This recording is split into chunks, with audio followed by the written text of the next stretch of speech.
Loba problème ozali nango mama. En tout cas, bonjour papa. Loba makasi. Bonjour papa. Awa ngai naza na pasi.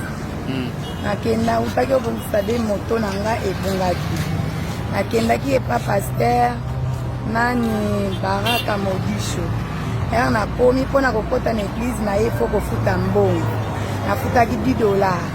Ere nakomi na église na ye telefone ekota te. Ezalaki na date nini penza? Ezalaki na le 27 ya 10e mois. 10e mois 2021. 2020. Nabimi libanda nazwi telefone. Ere nazwi telefone, nabimi nakoti nango na biro na ye, aye kozongisa nga lisusu libanda. Zonga mulimo wa Nzambe ezolakisa nga te oza na mbongo moko boye $735. Nazwi mbongo wana na pesi.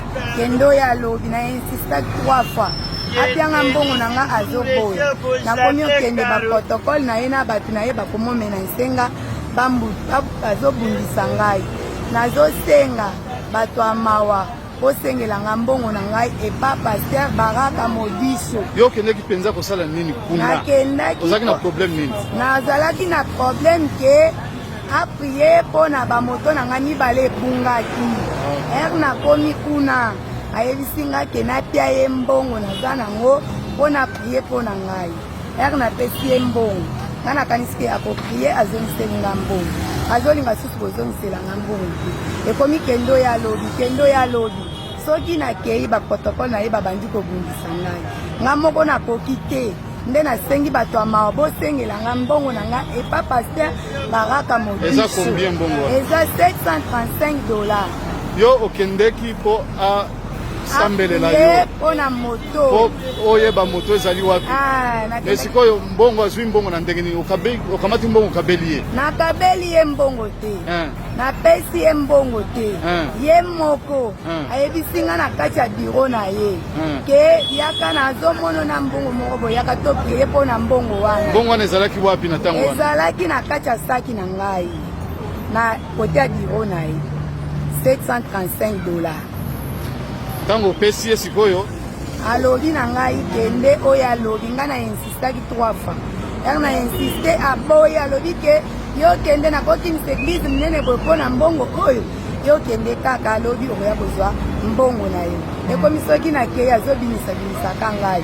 Soki nakei azobinisa ngai na baprotokole na ye na bato nyonso eglize na ye akomoloba soki azongiseli nga mbongo wana nanga napesaki ye mbongo wana lokola mbongo ya loyer ye azoluka mbongo ya loyer. Soki azongiseli nga mbongo wana ekozala ane moko mwana akufi nga ane moko mwana akufi ngai.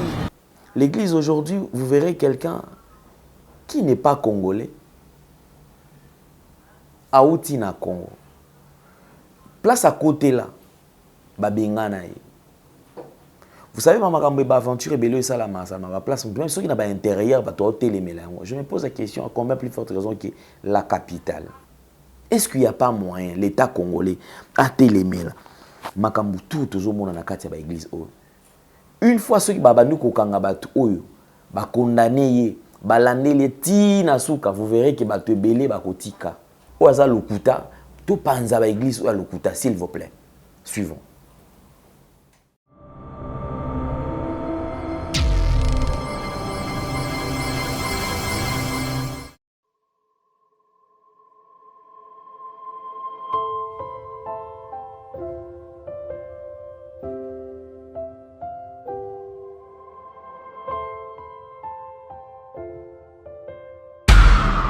Spéciale retraite de prière et de délivrance en direct des radios Purim. Du mercredi 5 octobre au vendredi 14 octobre 2022 avec le bishop Ézéchiel Zoka. Horaire de prière 5h heure de Paris, 18h heure de Paris, 0h heure de Paris. Et le vendredi 14 octobre, c'est la clôture avec une veillée de prière de 23h à l'aube. Thème: vaincre les problèmes résistants. Vous pouvez suivre ce programme en téléchargeant notre application Android Radio Purim sur Play Store ou par notre site web www.radiopurim.com. Hormis ce programme spécial, suivez le bishop Ézéchiel Zoka chaque jour sur la radio Purim à 0h, heure de Paris, dans la tranche de prière La Bombe de Nuit. Infoline plus 243 97 81 63 509 plus 243 89 64 65 819.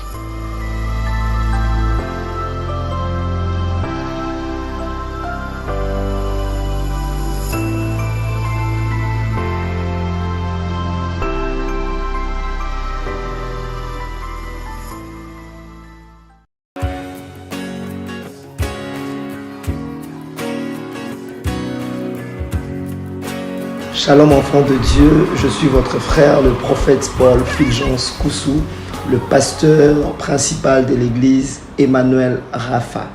Sur cette vidéo, j'ai deux nouvelles à vous annoncer.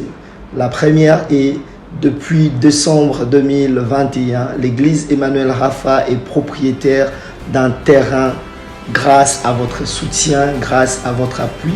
Et ces terrains se situent sur l'avenue Bobila dans la commune de Ngaliema. La deuxième des choses, je viens auprès de vous, mes papas, mes mamans, mes frères et sœurs, vous demander votre accompagnement pour la construction de la dite temple. Nous avons besoin de vous. Nous voulons bâtir ce temple ensemble.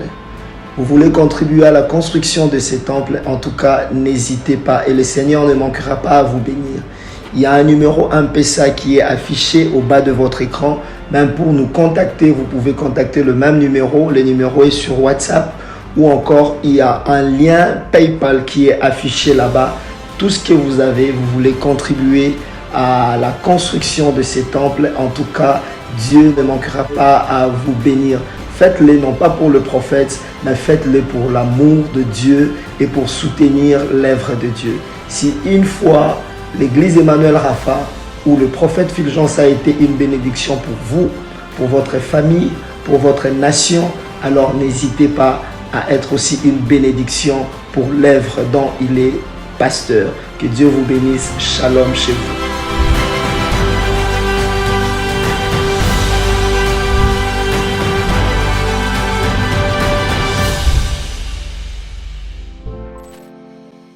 Le devoir nous appelle, mesdames et messieurs, vous qui nous suivez sur Nouvelle Tendance Télévision, Culture d'Excellence au rendez-vous. Aujourd'hui, nous sommes en train de faire quelques points en ce qui concerne les nets.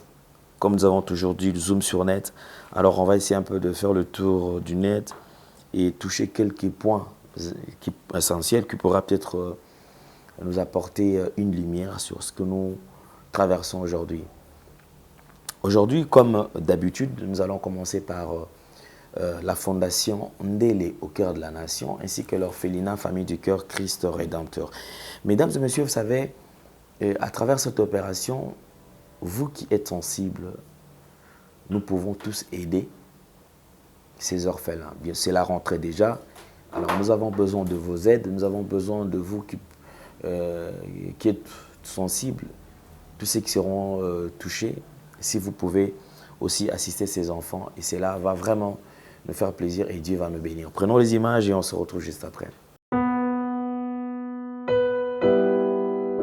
Tango nyonso molinganga nazalaki komona baninganga na baboti na bango nanga baparent baza te vi nanga pasi. Est-ce que kokufela baboti eza lisumu? Kozanga baboti est-ce que eza lisumu? Voilà, nous avons un message. L'orphelinat Christ Rédempteur. Et on a posé le sungé na bino. Tala musala munene zo sala pona bana. Tala musala munene sala pona bana oyo. Mokile tiki ebwaki. Mais nzamba termina nzelo orphelinat oyo pona ko encadrer bana oyo. Yaya, li sungi na yo to na ngoposa. 1 euro no to na ngoposa. Pona mwana moko. Tango mwana moko allié Nzambe ya bitike oya permettre ete na nzela no mwana alia akobosa na ote. Voilà message ya l'orphelinat Christ Rédempteur. Toi on a besoin de sungi na bino. Ba numéro za na se kota contact na biso assistance na yo et aux ali sungi pona bana. Que le Dieu des orphelins a bénir diama mtunyo soja ta likanisa ko sala quelque chose. Pe osali yango zamba pambola bino. Nous sommes de retour sur ce plateau. On va toucher sur les nets tout à l'heure. Le plus grand regret que nous avons, c'est notre pays. Vous savez, ce virage que traverse l'Église aujourd'hui, ils allaient virage moko pas bien.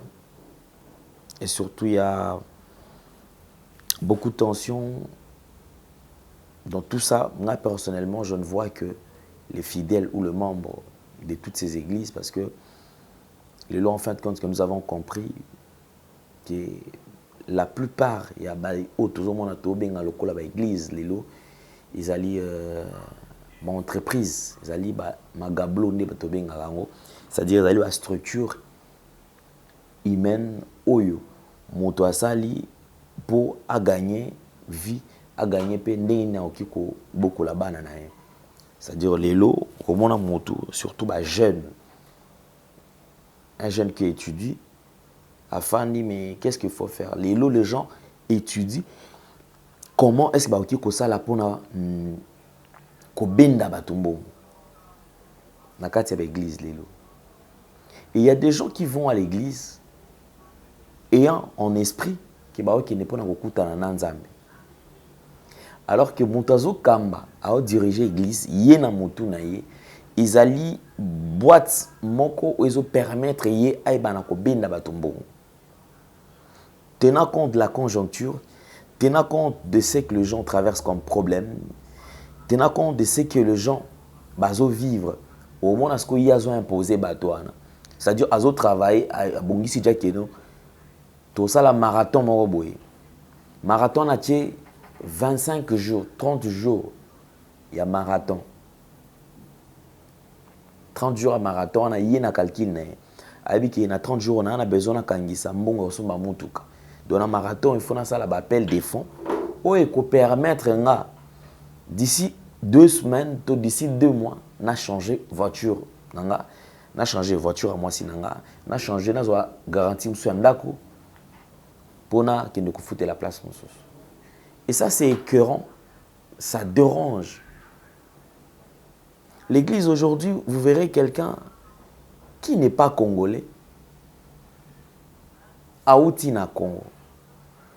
Place à côté là, Babinganaï. Vous savez, ma aventure et ça la place. Même ceux qui n'ont pas intérieur, je me pose la question à combien plus forte raison que la capitale. Parce que les autres image, quelle est l'image? Il y a ville nabiso, il y a serviteurs de Dieu, il y a beaucoup nabiso. Aujourd'hui, les soi-disant serviteurs de Dieu sont faibles. Pourquoi? Parce que nous avons une structure comme ça. Une structure où ils ont et 5 savants sauté. C'est-à-dire que nous avons une structure, mais une structure commune, ils ont la carte. C'est-à-dire que les gens surtout ils ont la carte. Si aujourd'hui dans l'église catholique, il y a l'ordre où ils ont la carte, c'est parce que dans la structure où ils ont un règlement d'ordre intérieur. Donc ceux qui sont invités, c'est comme ça que vous verrez dans le cadre de l'église catholique, ceux qui sont à Longwe, à part. Ça date de combien d'années? Les protestants aussi. Vous verrez qu'ils allaient structure mais mouvement de réveil ne place problème. C'est-à-dire mouvement de réveil, outa na kati ya missioni, outa na église protestante parce que l'église est en missioni, l'église protestante. Oyo outa kuna. Bangonde bazali au cœur de scandale aujourd'hui. Ceux qui se disent biso toza rempli na Saint-Esprit, ceux qui se disent biso nde penza to maîtrisant nzambe, biso nde za bonzambe place à la kana place à la mokela biso nde toyeba. Ceux qui se sont aujourd'hui donnés bakota na ba mouvement réveil à makasi bakota babandi au la structure bon atongi ba monike lokola ba na course au pouvoir, ils ne sont pas structurés. Bato alingi kolia c'est-à-dire leader alingi kolia yemoko au mona lobby ou alongwe akio ça la structure na ye. Na kata structure na ope ba longwe ba ko ça la structure na. C'est comme ça que tozo mona ba mouvement ba et ba papa Kelani, ba papa Jacques Véron, ba papa Edine bazaki na bomoko. Ba fandi ba bon yo que nous travaillons côté que nous travaillons côté Mutuna mutasali structure na sali plateforme na ye nzambe malamu ebimi côté oyo ba KDC ebimi côté oyo nani communauté la borne ebimi babandi ko travailler bango nyonso vous verrez na kati wana tolongo côté à la borne eboti ba Philadelphie communauté Philadelphie ebimi communauté Philadelphie zo kene lobi au moins pasteur moi longo na kati ya communauté Philadelphie abimi aki ko ça la structure na ye et ces gens ne font qu'approfondir tout ça la connaissance avec la théologie avec la boye et aujourd'hui vous verrez dans la l'église Bofandi la manière dont ils sont en train de développer aujourd'hui la parole de Dieu ce que vous a averti je t'assure que batondi ba binzame or bango bazui science c'est-à-dire bazui pena ba fandi science ba travailler en enfin il y a qu'on se faire de l'argent enfin il y a qu'on créer vaguement comme tout autour na bango bazala bien. Quelle est l'image que l'église du Congo a? Dans le temps, on pouvait parler de Wenge, on pouvait parler de quartier latin, on pouvait parler de tous ces artistes, musiciens profanes, d'audits profanes. À cause de la au cœur de ma camion surtout. Mais vous allez constater aujourd'hui dans Nabatoum, c'est-à-dire que Batoum Bafandi, la Sony. Ce monsieur, je pense que Bandeko va Hollanda Bisso, ou Yambo Canabiso. Aux nous devons arrêter avec cette hémorragie. Les lots congolais bossana facilement. Je ne veux pas entrer dans la télé dans la image il y a Barakate dans dossier na bangwambo. Mais ce qui me cœur, ce qui me dérange, c'est que la manière dont comment me met la lelo kombo na Nzambe. Ce sont des commerçants, vendeurs de illusions, c'est-à-dire des gens qui prennent le nom de Jésus-Christ, pour que bango, escroquer nango batu bango, c'est la mbongo et la famille va tous aller souffrir. Jusqu'à quand? Je crois que nous devons dire non, côté les mélanges avec la toute dernière énergie. Maramba Boizali a encouragé. Avant je voudrais aujourd'hui qu'on essaie un peu tout à la bateau ganga lilo à la télévision. Bateau fandi on a alternative bateau afro pétage ce qu'on a sur la côte à côté sur la côte balwake nazala na contre na télémélakai. Mais na lingi kana zongi sabino tozonga na ba image oyo totala. Tous on a ba image au to meka un peu kota l'image zali condensée na sepeli ka lelo nga na zongi c'est la bino ba image ya batu o bazot ganga lelo. Ce monsieur doit être arrêté. Regardez cette pauvre femme, cette maman qui aujourd'hui azali côté que la biso a ote kabamat ba tomate azali ko souffrir mendeko o azali ya mbongo bazongi sela mbongo te. Yazo gangela soki $20,000 et bongo soki $600 ya maman o ate kaka tomate mbongo ya ba moto. Je besoin toyo kanano toyo kayenan bamango et puis tola botala le miracle fabriqué des histoires fabriquées et na kati mboka na biso tolo te bandeko. Est-ce que Congolais côté le na ba lobeli na biso je ne sais pas est-ce qu'il y a pas moyen l'État congolais a télémé là arrêter l'hémorragie oyo. Est-ce qu'il n'y a pas moyen l'État congolais a télémé là makambu tout tozomona na kati ya ba église oyo. Une fois ceux qui babanu kokanga batu oyo ba condamné ye ba landeli ti na suka vous verrez que batu belé ba kotika. Les années 80 il y avait passé d'église ba église à la boyete. Les gens diront que nous télé la église, na télé la église. Na télé la église. Les gens vont continuer à appauvrir la population. Peuple comme pauvre, de plus en plus pauvre. Bango bazo mata, ils vous roulent de belles carrosses, bana ba mitko ya kitoko, bana biloko ya kitoko. Mais regardez comment expliquer dans une église, pasteur Aza élevé, a comme na mbongo ebele, ça la raté mais comment na mbongo ebele. Mais regarde le fidèle de son église, bato ba commissaire na mbongo. Pauvre. Ba fanab donc ça dire que na esclavage moko boye moto akokende mosala azobunda. Pourquoi? Parce que toza na marathon à 50 jours, toza na marathon à 100 jours. 100 jours wana chaque jour otiaka mabonza. Beta siko mondimi moko dans une église il y a 5000 membres, 8000 membres. Ba okoma na mbongo combien? Ceux qui baosala marathon à 100 jours baosambela chaque jour mutu na mutu, c'est-à-dire que pour chaque pourquoi tongo obimi oke oluki mbongo na pourquoi oyekotika ngo na église. Je dis bien marathon. On est à marathon. Bandeko.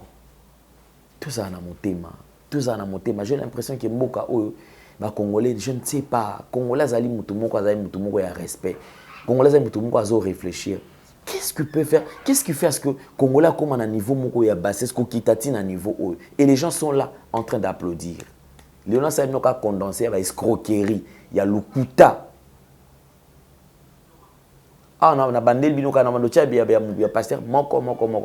Ceux qui ont sabi soit comporté bas salaire mais du moins qui est quand même des gens qui vont dire tout que oh marambozali ko ça les ali escroquerie eza motema mabe. Les loza tour ya baraka. Alors si nous parlons le même langage que la réalisation, to kena nous côté baraka Mugisha Azali, yende ko baraka o tozonga nanu parce que c'est d'abord je ne sais pas na kati ya mboka batu. Ba propos na union sur toi Azali koloba ah bandeko je ne sais pas. Ba menace de mort na kati, ba nane na kati ya ah non. Je crois que c'est des trop mboka o sengeli biso to tel na biso ali ba congolais en commençant par moi. C'est-à-dire que toi aussi il faut tout ça la pétition pour natina na kokangisa église au moko to banda osala yango bakanga autorité basunga biso bakanga yango. Alors tous on va condenser ba image surtout et nous allons nous retrouver prochainement toujours kaka pour un dossier à pasteur moko o aza lokuta tout panza ba église ou à lokuta s'il vous plaît. Suivons. Loba problème aux nango maman. En tout cas, bonjour papa. Loba makasi. Bonjour papa. Awa ngai naza na pasi. Nakenda utaki obongisa de moto na nga ebongaki. Nakendaki epa pasteur nani Baraka Modisho.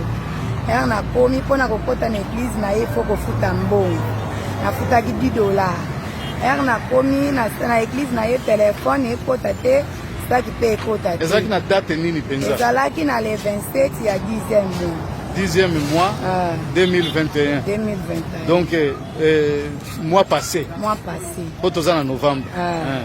Er nakomi ayebisinga natia ye telefone na ngai. Nabimi libanda nazwi telefone. Er nazwi telefone nabimi nango nakosi nango na biro na ye aye kozongisa nga lisusu libanda. Zonga mulimo wa nzambe ezolakisanga ke oza na mbongo moko $735 nazwi mbongo wana na pesi kendo ya lobi na insista 3 fois apianga mbongo na nga azoboya nakomi okende baprotokole na ye na bato na ye bakomomena nsenga bazobundisa ngai nazosenga bato ya mawa osengela nga mbongo na ngai epa pasteur Baraka Modisho. Yo kendeki penza kosala nini kuna? Nakendaki. Ozalaki na problème nini? Nazalaki na problème ke apriye pona ba moto na nga mibale ebungaki. Nakomi kuna ayebisinga ke napia ye mbongo naza nango pona apriye pona ngai. Napesi ye mbongo. Nga nakanisike akopriye azongiselinga mbongo. Azolinga susu kozongisela nga mbongo. Ekomi kendo ya lobi.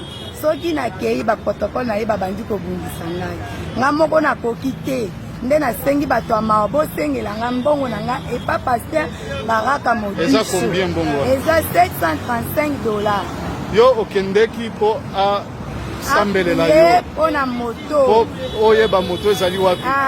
Mais sikoyo mbongo azwi mbongo na ndenge nini okamati mbongo kabeli ye? Nakabeli ye mbongo te. Napesi ye mbongo te.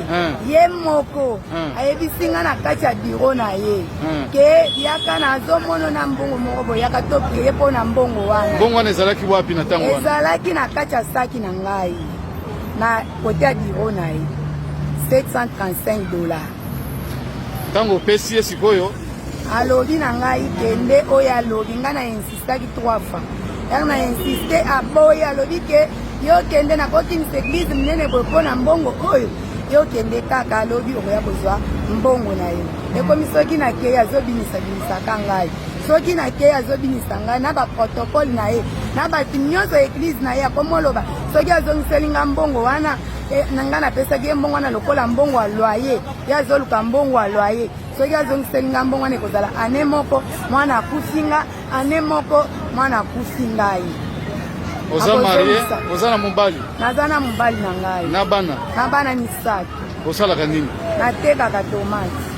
Tomate yango oyo awa? Ah. $735. $735. Ok. Est-ce que okendeki na police? Nakendaki la police te. Nayebisi nga nakutana na basali ya Nzambe, nakutana na chef wa bapaster. Nakeye pa dodo kamba tokutani te. Bayebisi nga nakepa mukuna, nakepe pa mukuna tokutani te. Bazolingaka tokutana na bango te ka baza na bapriere ayo moko kokende baza te. Olobi bato ya eglise yango bazoloba nini mpona likambo oyo? Bazoloba ke mbongo napesaki lokola offrande. Ebela mbongo bongo nazwaki na likelemba na kozwa ngo wapi mpona napesa mpona na mbongo wana lokola offrande. Ça va, merci maman. Nayebi te soki papa okoloba mwa eloko? Nayebi te? Ndenge kolandana nawe mama uti koloba paster escroquerie mbongo na ye. Paster wana azomselaka mama bato mbongo na ye aza mwasi libala soki azwaki mbongo na ye apesa ye mbongo na ye ndenge. Ça va.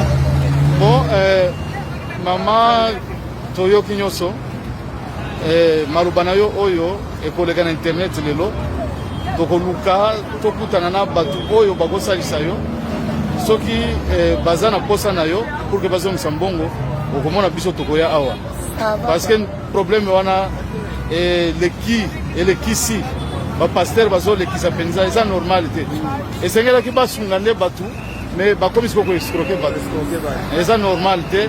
En tout cas tokomeka kosala oyo ya biso soki Nzambe akosala okoya komona tomoni awa mpe lisusu. Merci mingi mama.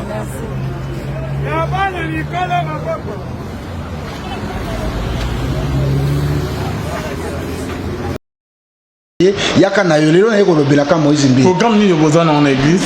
Eza kaka ndenge tozalaka nga lelo eza ka Moïse Mbili. Botika nga batika bayo lobaka na ye ko sala publicité église nanga na sima kombo ya Moïse. Botika soki publicité nanga na roya na futi soit na kei ba TV na futi na sali publicité. Lelo na yeko lobela Moïse Mbili. Oyo ko lobela Moïse Mbili ozo encourager na mabe. Asali mabe moko te. Asali mabe moko. Atika la ko violer te. Nyonso wana bazolo beza ya lokuta. Ba photo peza ya lokuta. Nyonso wana natiaki yango na ordinateur eza ya lokuta. Et là ba montage. Ba montage. Bon loko moko eza te. Bon il paraît que yo pe na ba téléphone na ba bilo mo eza. Ni neza. Toko vérifier ba. Ba photo ya basi yo mama Claire. Nakanga même te. Nakanga même te. Mama Claire ayebi téléphone nanga. Yango côté Facebook. Ti yango mettre ngana côté mususu. Oh yango yo okanisa eza nini? Mais na galerie oh nini papa. Mais yo kala kande. Awa kotuna nga makaso prophète. Tika biloko wana. Prophète. Yo kaka kosiba. Bino ne buzo yiba ba téléphone ya basali ya Nzambe. Bino te. Prophète tozo dans image de 4. Oh prophète. Kutu kozonga wate. Prophète tozo c'est les Dala confirmer prophète. Confirmer te. Tozo en direct prophète. Malé le prophète. Mutu aza allongé na kati wana. Bozoka ne mwasi na lobiki aza mutu mobali na ye akufi. Regardez ces images attentivement. Bota la image à partir ya mutu. Après Bota la erreur caméraman à Salaki. Je pense que c'est un amateur. Tant que Bossa la eloko scénario, c'est qu'il faut tenir compte, il y a principe, il y a makamunyo surtout. Bota la erazo changer plan azo ya na sima. Je vous recommande de regarder juste à partir ya côte. Bota la mutu na za kokufa mais so batu plan. Gros plan à partir ya mutu. Au moment que effectivement Moutouana a zopé sa tendance à Moutakufa. Mais na plan large, regardez, vous verrez cet homme en train de respirer. Et puis Aza coupé ma mabé, Azopé ma pia makasi. Botala non ba image. Après Botala moi si nene azo témoigner devant l'église Libanda parce que ça spectacle va monter à toute pièce. Moi j'ai toujours dit que je suis au milieu du village. Maman Serine. Ah, olobini ni kuna micro kuna. Allô? Amen. Bauti kuya bisanga mwezana kama mko grave kuna na zoe batekani. Kama moko grave za awa papa tikana pesa mikure pa mama Selili explique yo. Waneze bembete. Hein? Papa tozana kama moko grave. Nani aina yo kai? The prophet na ela mbali na ngana mena mbali ya batu siko na manika mtoka ngami. Na bana kutelo tete uti na pita na limete kuna mtoka mtao bigana. Mobali ya bantu. Mbali ya batu siko kusenga bikata mbali ya batu terkeza mbali ya batu tobi mina na manika mtoka ngi.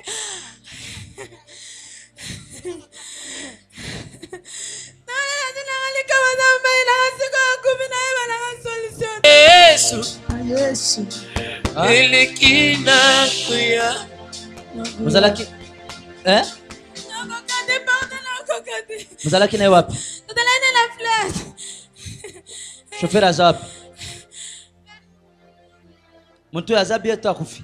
Bon, position na yena ebite so obika na ebite. Kanga meke eri nini? Na basiro Ensemble à cause de cet homme. As this man gets back to life, you also get back to life. Lorsque cet homme sera remis à la vie, ça sera aussi idem pour toi. Father, I believe in your power. Père, je crois à ta puissance.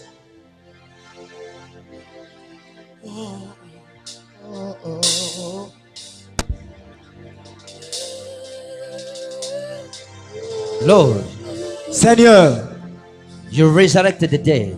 Tu as ressuscité les morts. This man is almost dead. Cet homme est presque mort. He's already dead. Il est déjà mort. But I pray thee, Father. Mais je prie à toi, Père. Heal this man back to life. Remets cet homme en vie. My power, my responsibility is to pray for him. J'ai la responsabilité de prier pour lui. The healing power, resurrection power is you. La puissance de la guérison vient de toi. We cannot condemn for the sin he has committed. Nous ne pouvons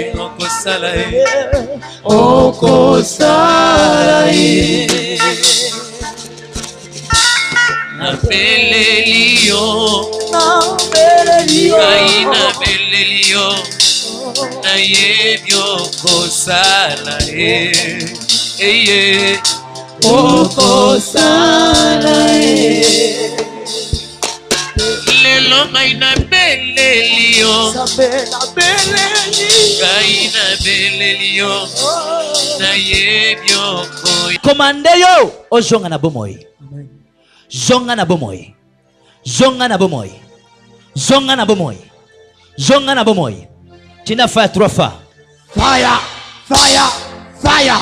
Tina fire 3 fois. Fire, fire, fire. Tina fire 3 fois. Fire, fire, fire. Zonga na bomoi. Sisi. Oman. Mwasi. You have faith. Uzana kondima. You have faith. Uzana kondima. Nazana kondima. You have faith. Uzana kondima. Nazana kondima makasi. Now I have prayed for him. Na usambela pona. Can you take him back to the hospital? Mika kozonga na yebyo koy Komande yo ozonga na bomoi. Zonga na bomoi. Zonga na bomoi. Zonga na bomoi. Zonga na bomoi. Tina fire 3 fois. Fire, fire, fire. Tina fire 3 fois. Fire, fire, fire. Tina fire 3 fois. Fire, fire, fire. Zonga na bomoi. Sisi. Oman. Mwasi. You have faith. Uzana kondima. You have faith. Uzana kondima kozonga na bomoi. Nandimika kozonga na bomo. Now call his name. Benga siko kombo na ye. Bienvenue. Put a microphone there to him. Tia micro pa bienvenue. On the sick. Tia micro pa mo malade. You call him. Benga ye. Benga ye.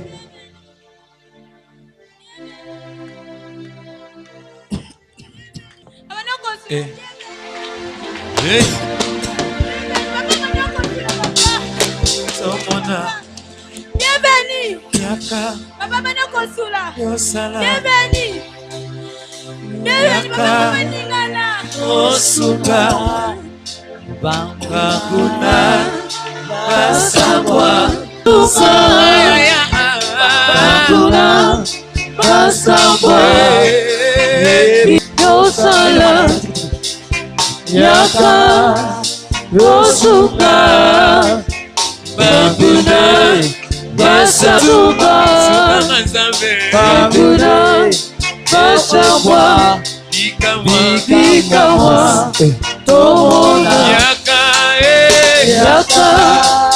yosala yaka yosuka babuna basabwa yaka yosala yaka yosuka babuna basabwa bikawa tomola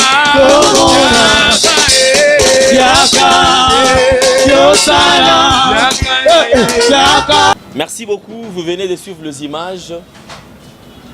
Les images parlent d'elles-mêmes.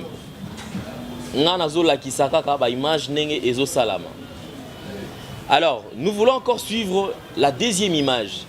Deuxième image, regardez les photos, différentes photos. Il y a des photos avant naïbi Sabino nini o asali, botala ba photo oyo Jordan azo balancé.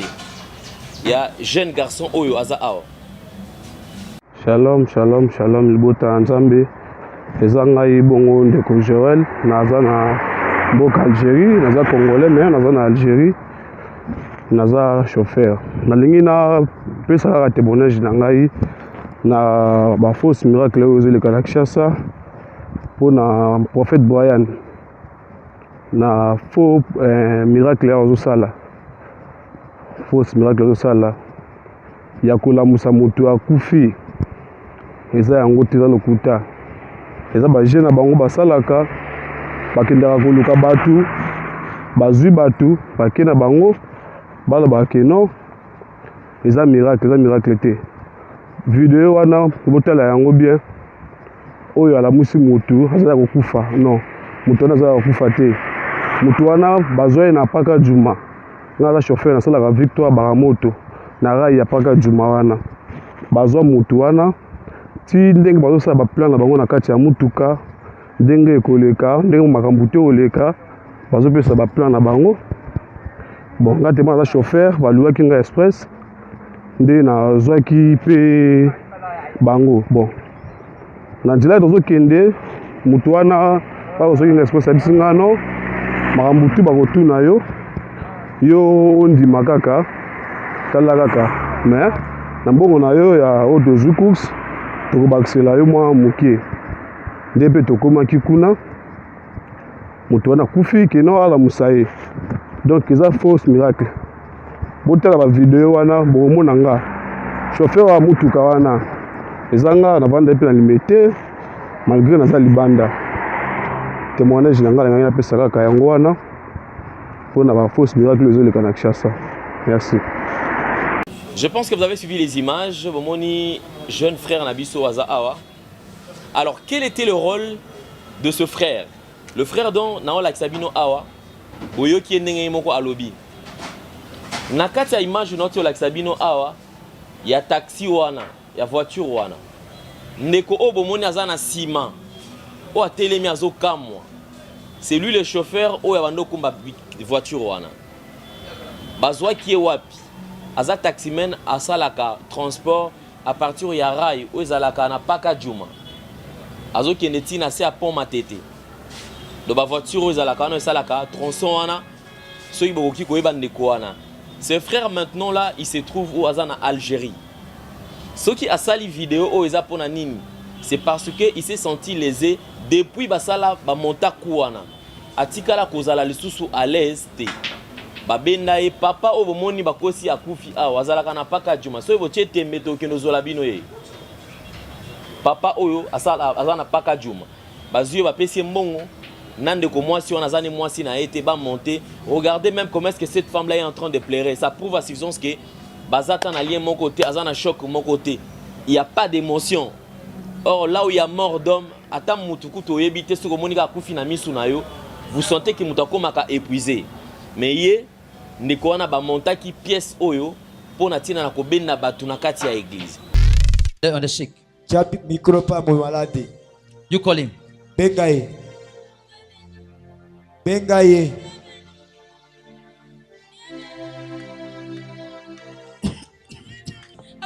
Eh.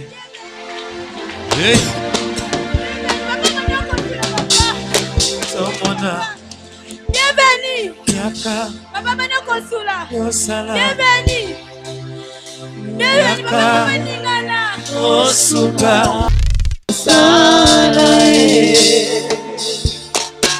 Lelo ngai na belelio. Ngai na belelio. Na yebyo koi. Komande yo ozonga na bomoi. Zonga na bomoi. Zonga na bomoi. Zonga na bomoi. Zonga na bomoi. Tina fire 3 fois. Fire. Fire. Fire. Tina fire 3 fois. Fire. Fire. Fire. Tina fire 3 fois. Fire. Fire. Fire. Zonga na bomoi. Susu. Oman. Mwasi. Ja faith. Uzana kondima. Ja faith. Uzana kondima. Nazana kondima. Ja faith. Uzana kondima. Nazana kondima makasi. Now.